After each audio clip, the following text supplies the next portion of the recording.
तुम्ही हा प्रश्न उपस्थित करताय, मात्र ठाकरे वेगळा प्रश्न उपस्थित करताय. आता अंबादासाहेब परत म्हणाले की काँग्रेस जे आहे ते कुठेतरी त्यांचा ओव्हर कॉन्फिडन्स काढला, त्यामुळे हरियाणाचं मला चिल्लर गोष्टीत नाही पडायचं आहे. मला कोण हारला आणि कोण जिंकला त्याच्यावर नाही जायचं आहे. कोण काय बोलतो त्याच्यावर नाही जायचं आहे. मी सेव्ह डेमोक्रेसी बद्दल बोलतोय. मला कोण काय बोलतं त्याच्याशी इकडे बघा. मी तुम्हाला इकडे बघा. तुम्ही विषयाला डायव्हर्ट करू नका. याचा अर्थच मी तुम्हाला सांगतो. या खतऱ्याची घंटी आहे, ही धोक्याची घंटी आहे लोकशाहीसाठी. मी कोण काय बोलतोय काय नाही त्यांचं काय स्वार्थ आहे मला काही बोलायचं नाही त्या विषयावर.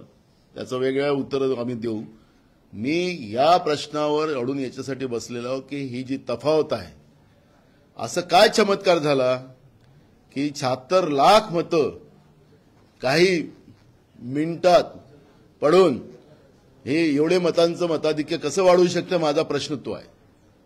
माझा प्रश्न तो आहे.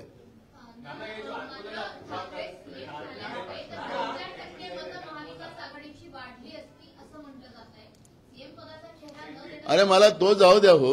मी तुम्हाला ज्या प्रश्नावर आहे त्या प्रश्नाचंच हा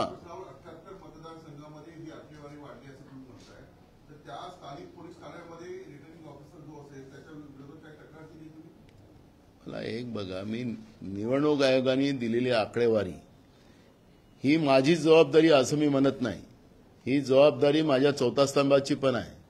काही चौथा स्तंभांनी छापलीत कसे मतं वाढलीत. माझा मुद्दा एकच आहे की हे जे काय आज मी मुद्दे आकडे नाही सांगत आहे, हे निवडणूक आयोगाचे आकडे आहेत. आणि ह्या निवडणूक आयोगाने ज्या पद्धतीने हा खेळ खेळलेला, माझं अजून दुसरे पुरावे आहेत, नसीमबाईंनी मला अजून दिलेत, त्याच्यावर अजून पुन्हा येणार मी, पण आज नाही बोलणार मी. हा मुद्दा जो आहे हा मुद्दा माझ्यासाठी महत्वाचा आहे. आणि माझ्या देशाची लोकशाही कशी, आता मताचाच व्यापार कसा सुरू केलेला निवडणूक आयोगानेच कसा व्यापार सुरू केलेला आहे हे मी या ठिकाणी पुराव्यासकट निवडणूक आयोगाच्या माहितीप्रमाणेच मी मांडतो आहे.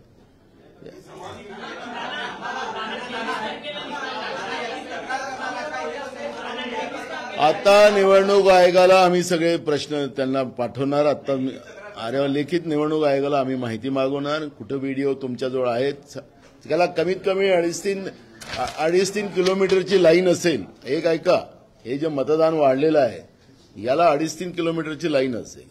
त्याचे फुटेजेस आम्हाला पाहिजेत.